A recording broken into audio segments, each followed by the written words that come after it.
On a cold German evening in 1904, Kurt Debus was born in Duisburg, on the banks of the Rhine.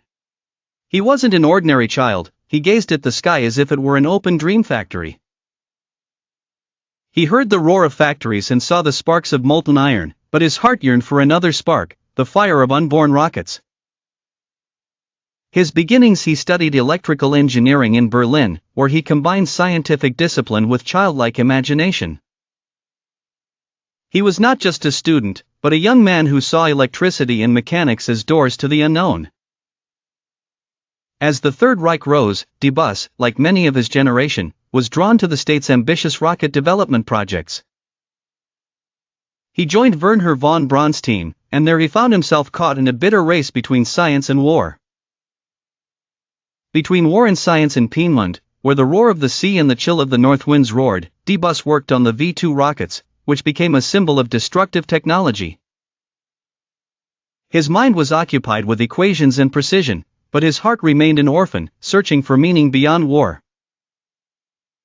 After the collapse of Germany in 1945, the path was no longer clear.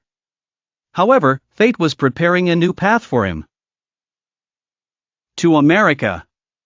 Another dream: as part of Operation Paperclip, Debus moved to the United States. There, in the new land, the rocket was no longer just a weapon of death, but a ladder to space.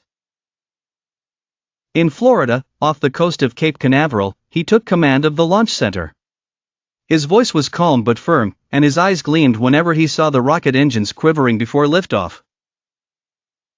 The defining moment in July 1969, as the Earth trembled beneath the Saturn V rocket, Debus stood in the control room, watching decades of effort transform into a single moment.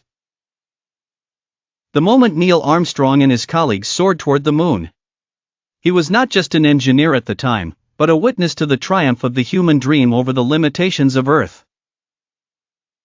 The young Kurt Debus died in 1983 in Florida, far from his first homeland, but close to the same sea that resembled his beginnings, a restless sea. He left behind a legacy that oscillates between the shadows of war and the light of space, between cold iron and blazing dreams.